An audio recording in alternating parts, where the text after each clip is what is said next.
come on out to Brown Mountain Bottle Works at 115 East Union Street in Morganton, North Carolina. The place to be for great craft beer. Browse their shelves filled with hundreds of craft beer selections. Relax and enjoy one of their 8 draft taps. Show your love for the store with their logoed t-shirts, hats, and glassware. Want to see what they have in stock 24 hours a day? Check out their website at www.brownmountainbottleworks.com. We'll see you there.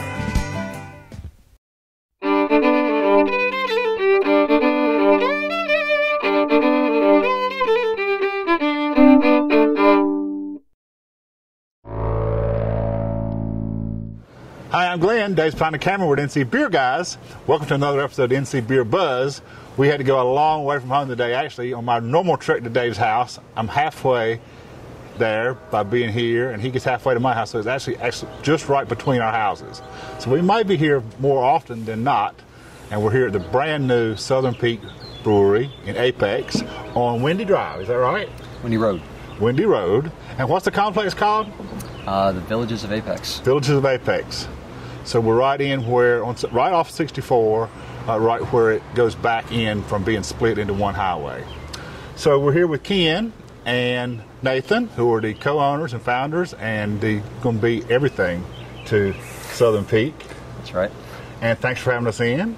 Thank you. And how's it going so far? Is it just like you can hardly imagine this going to happen? Yeah, very much so.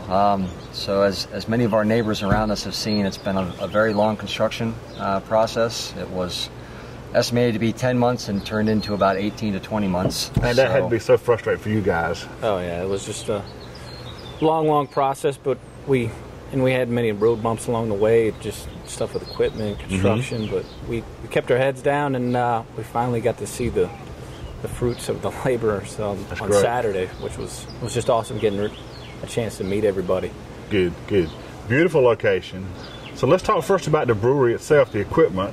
What kind of system are we brewing on? So we got a 7-barrel system, direct fire from stout tanks and kettles. We have 4 7-barrel unit tanks from our friends down the street at ABS. Okay. And we also have 3 7-barrel serving / we'll call them conditioning tanks that we also got from ABS as well. And what kind of beer are we going to brew? What are we going to offer? You got a style it's going to be? It's going to be all over the place? What are we hoping for? So how we've structured it is kind of 2 series. One being the Heritage Series, which we plan on having as our year-rounds, and then our kind of like flagships. You'll always have those. Yeah, absolutely. Our flagships, and then we'll have 4 styles for that. Those are our 1911, which is our Schwarz beer, our Peak City Golden, which is our Pilsner, our Puffing Devil IPA, and our Southern Charm Ale, which really doesn't have a style. It's just more of a gateway type beer. And then we also have our Village Series. So our Village Series is to take full advantage of our smaller system and experimenting and doing seasonals and truly utilize the tap room to see what our neighbors, what our customer base what likes. hits, what's good, and it gives the brewer so much creativity. Absolutely. To do small batches and to experiment with things that may later become flagships. They may go online if they hit, or you'll find out what hits and what misses. Well, one that we're drinking now that we have on is the Village Series is our Belgian Golden Strong. Right. And it's actually our second most popular so far, so that one may actually go into a Heritage Series, right? So that's kind of the goal and the plan for the Village Series. So you guys have been buddies for a while, I understand. Long time. And now you're going to be business partners. That's right. And you have been in the business arrangements for a while, but getting open, how's that going to be? What's that transition going to be like for you guys? Well, we do have some entrepreneurial spirit in us. Okay. Ken has been involved in a couple of startups, both individually as well as with friends and family, and I've also been involved in those as well. So it's not the first time we've truly been in business with each other, great. But as far as just him and I, yes. But we do have some experience from a previous life where some of those trials and tribulations that you deal with that go beyond friendship. Experience counts. Yes. Yeah. Yes, we've been there. And why brewery? Oh, we love it, right? That's why most people. So you both have you were brewers, home brewers. Home brewers, yeah. Yeah. So I've been a home brewer for about 10 years now, and I got Ken into it about 7 years ago or so. Yeah, the camaraderie of it, the experimentation part of it, the thrill you get when somebody actually likes something you brew, right? So it's been a it's probably been about 6 years of a business plan that's molded and grown, and as the industry has grown around us and changed and evolved, we've kind of evolved with it with what we wanted to establish, and ultimately we landed on what you see around you here. And somewhat driven by the community you're in too. I mean, absolutely. For you guys who don't know the villages, it's we're right in the middle of all this residential. What is the population in here, or how many people are right on top of us? So there are 1,600 dwellings within less than a half a mile of us, and there's an apartment complex right across the street there that has about 215 apartments. So yeah, a total of about 1,800 dwellings, all within walking distance, where a sidewalk comes right up to And we're right on the street. I don't know if you guys who are viewing us can get the perspective, but we're right on the street where everybody coming in and out goes right by and sees what's going on here. That's right. That's right. So there'll be some accumulated attraction from them seeing other people enjoying themselves and being here, and out in the beautiful outdoor area. And as you've got all the garage doors that just roll up, and there's no inside and out necessarily, it'll all be a nice flow right off the street. That's got to be attractive to people. Well, we hope so. Yeah, well, I mean, that's a part of our thing, bringing back the neighborhood brewery. So we want to be a part of the community just as much as, and be able to share conversations with the people that we live with, and share beer, and just have a good time and build relationships. Good. Now, you were brewers yourself, home brewers. You brought in a professional brewer, though. Yes, sir. Actually, he wanted to be here for this, but he's got dad duties. That happens. Yeah.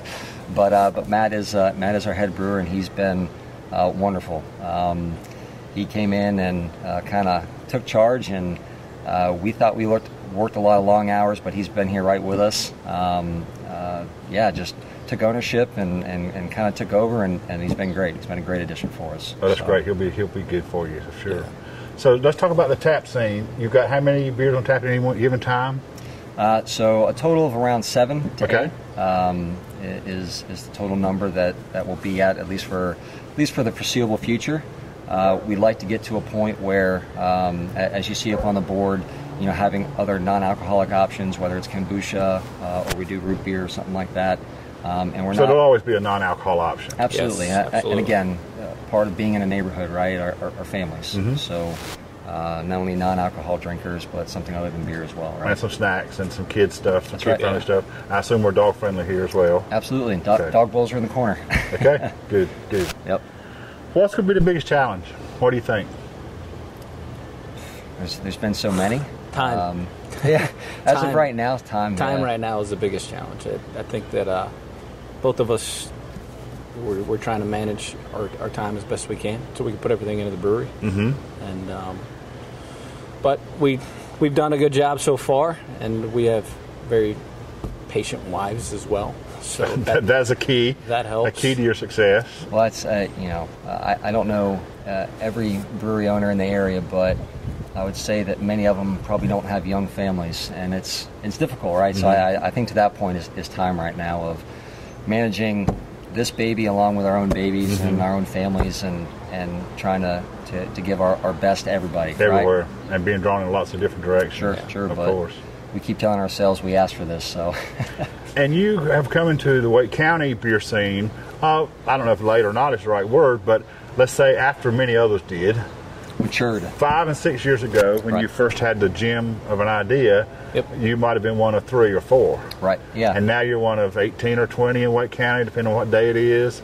Right. Does that daunting in any way? Is it a challenge? Does it spur you to greater things? Or what's the fit there? What was that realization as you saw everybody else over the last couple of years opening and doing well? Yeah, and that was the kind of the evolution of our business model and our business plan, and why we established what we have. So when it was 6 years ago, to your point, it was let's get as much space as we can. Let's just get out into industrial park and make beer and make beer and do the distribution model. And again, as the craft beers scene here locally has matured, we've had to change that and evolve that. Obviously, we'd like to think that our beers do distinguish us, but also our location, our experience that we give you outside of just the beer. Right. So, looking for a place like what we have now, something in the neighborhood, trying to capture that little bit of history of, pre-prohibition, where every kind of small town had a neighborhood brewery, right? Or at least a bar on the corner. I mean, something something local that people could walk to that was very convenient. So we feel we were able to capture that with this location and ultimately what we have in a brewery that to help us stand out a little bit and offer something unique, right? Other than what the other breweries can offer. Right. That's great. Well, good quality beer is a good start. And this is excellent. But you're right, it's not all of it. And you got to do the rest too. Yeah. Sure. We wish you the best of luck. Appreciate it. Thanks for having us in today. Oh, thank you, sir, for coming. Yeah, thank you. For Dave and Glenn, it's the NC Beer Guys. Reminding you next time you're in Apex, make sure you check out Southern Peak. Come and give these boys a chance to see if they've done everything they said they're going to do. And enjoy the atmosphere here. And until next time, this is Dave and Glenn for the NC Beer Guys. Reminding you to drink local and keep your beer dollars in North Carolina.